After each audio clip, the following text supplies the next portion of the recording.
I'm a big fan of Lord of the Rings. Okay, I guess they should be a little bit more specific. I read a little bit of the books, not as much as, like a true fan would, but I do love me the Peter Jackson trilogy. I know I'm a super normie when it comes to that stuff. I think that, Fellowship, Two Towers, and Return of the King is the singular greatest piece of theatrical media ever released. It's really tough to pick a specific installment of the trilogy that I'd really put as number one. It would all just be depending on the day. Some days I'll say Two Towers, other days I'll say Fellowship, or if I've just finished watching all of them, it's Return of the King. But here we are, 20 years removed, and it still serves as the high watermark of cinema, and it's mostly thanks to, well, the source material. I don't want to take away from any of the performances or any of the people that worked on those historic projects, but without Tolkien, none of this would have been possible. So to see all of that hard work, okay, all of this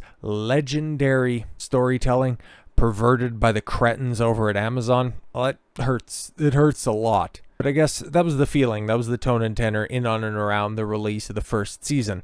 By the time the second season rolls around and the amount of bastardization that they've done with the project at this point in time, it doesn't hurt so much as it is just a total laughing stock. Because at the end of this month, in a couple short weeks, okay, we're going to be greeted with some of the most blatant wasting, the burning of funds that Amazon or any major Hollywood studio has ever put on display, because you hear dumb things time and time again. Oh, we're going to be more lore accurate. Oh, we're going to have Tom Bombadil now in this one. You remember? He was supposed to be central to the Lord of the Rings story, so now he's going to be in this one, and he's going to be more accurate, and who gives a crap? Bro, you already ruined the story. You already ruined a central character in Galadriel. You made her a girl boss. You made her forget about her family. Okay, you condensed the story of the Second Age in thousands of years to a story that could have took place in an afternoon.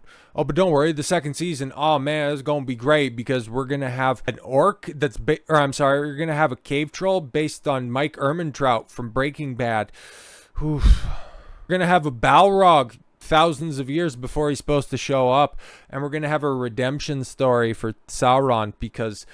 holy Christ. The Lord of the Rings of Power showrunner explains how the show will change Sauron and declares that he's the hero of his own story. Oh, great. So there's no such thing as like the ultimate evil outside of Morgoth in Middle Earth, okay? He can't just be an evil, corrupting force, okay? He's misunderstood.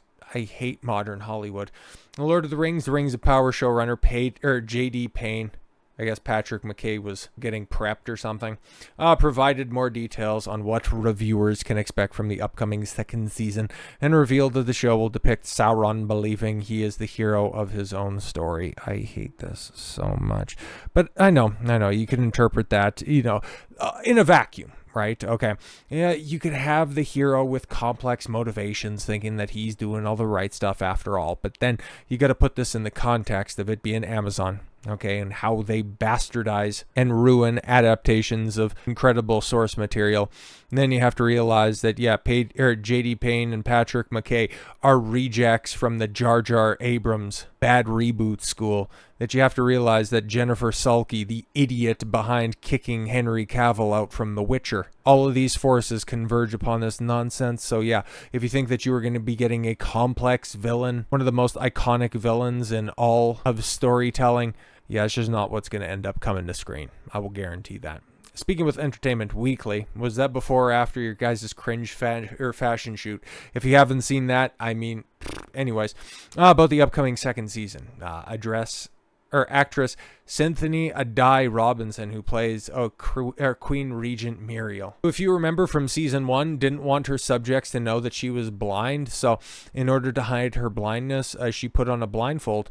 Confirmed the season is about the villains. Oh great, I thought it was supposed to be about big bombastic battles, because that's what the first season lacked, and that's why people didn't like it, because there wasn't enough big action scenes.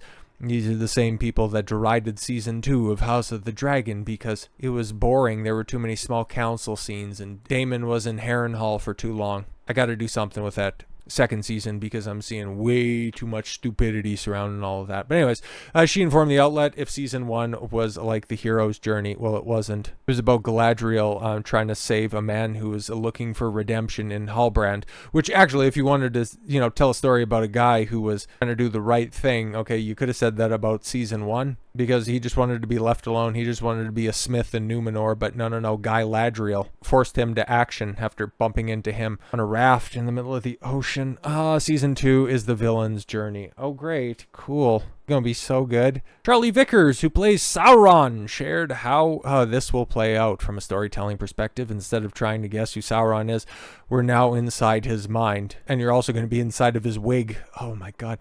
In the past, the camera would cut away from him when he had his private thoughts. Did it really? Now the camera follows him through those thoughts. Oh great. The audience is in on it. They were, because it was obvious you were Sauron from the jump, which I think is quite fun. He elaborated. God, I hate you. There he is with his wig. See, that's different. Okay, there's Anatar, the Lord of Gifts, well after everybody already knows he's Sauron, for God's sakes. And there he is, staring off with the Creed music playing in the background. With arms wide open, a stare on Mordor. Welcome to this place, I'll make the ring here. Idea of himself is that he wants to heal and rehabilitate Middle Earth. Yes, one pyroclastic blast at a time. You got a very clear vision of how it should be done, and the only problem is people keep getting in his way. Yeah, god damn it, he just wants to mow down the last alliance of Middle Earth, and that goddamn Isildur cuts the ring of power off of his finger. This stupid series is going to end. I know, right? Spoilers, but then again, if you didn't want to get spoiled, I'm just going to tell you to stay away from the prologue of Fellowship. In the letter to Milton Waldman, which is published within the Silmarillion, Tolkien explained just who Sauron is and his motivations are and how he becomes so evil. Tolkien wrote, in the Silmarillion and the Tales of the First Age, Sauron is Valinor perverted to the service of the enemy and becoming his chief captain and servant. He represents in fear where the first enemy is utterly defeated. That's Morgoth.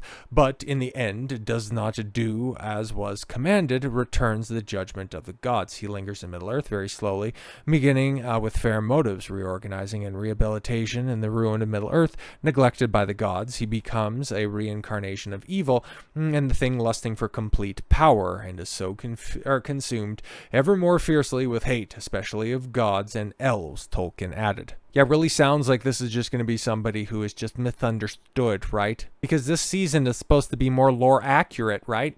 In the Silmarillion proper, Tolkien wrote, then when Thangorodmir was broken and Morgoth overthrown, Sauron put on his fair hue again and did obstinance to Eowyn, Harold, and I don't speak Elvish, and Manwë, abjured all his evil deeds. And some hold that this was not the first falsely done, but that Sauron in truth repented, if only out of fear, being dismayed by the fall of Morgoth and the great wrath of the lords of the west.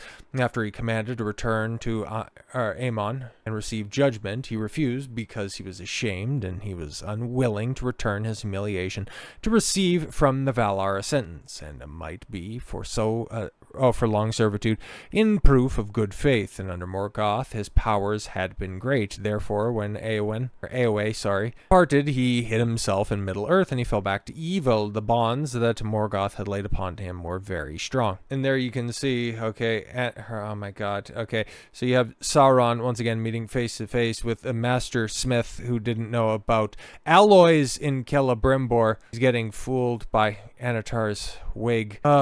Boy. But on top of how the show will depict Sauron, Entertainment Weekly's Christian Holb detailed that Sauron's entire purpose of working with the elves has been changed from Tolkien's original writing. Yeah, we kind of figured that. No longer will he hold hatred in his heart for elves and convinces them to accept him in wanting to rehabilitate Middle-earth. Instead, Sauron seeks the elves' aid so he can depose J.R.R, who kicked out his old boss, leaving Sauron temporarily homeless. Yeah, because J.R.R, another machination of Amazon, created orcs, apparently. Holb adds, Sauron has tried to compensate for the loss by making new friends among the elves. He may have failed in his attempt to sway Galadriel, but he still still needs help to enact his master plan.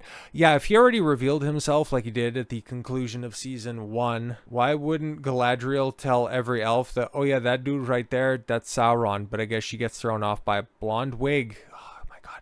And one elf in particularly is uniquely equipped to provide it. Oh my god, is she? Yeah, that elf being Celebrimbor. Oh my god. Master Smith, one of the oldest and wisest elves, gets fooled by a guy wearing the same face that you last seen him as the guy who was exposed as being Sauron. Holy! The entire relationship between Celebrimbor and Sauron will be altered. Yeah, we figured. Actor Charles Edwards explains how the two will be portrayed in the second season. Celebrimbor has the ability and Sauron has the vision. Yeah, of course. He elaborated in an interesting give and take, which often happens in these kinds of relationships, and they both need each other badly. Is it going to get gay? As you'll see, plays out in a very interesting way. I doubt it. It's something so personal and psychological that's playing out against the backdrop of Middle-earth and the epic scale that you would expect from Lord of the Rings. No. You would expect epic scale from Lord of the Rings. This is Rings of Power. So it's just going to be some bastardization of some legendary material, and I can't wait for the reviews to come out because this show is going to be a train wreck. Nobody is actually looking forward to it. We're just all kind of like how Star Wars is at this point in time, where everybody is just looking forward to the new installment in the franchise to come out for the professional reviewers to rip it apart. So with all that said, thank you all very much for the gift of your time. I've been Don Consuelo. I want you to follow your gut and get after it. Take care, everyone.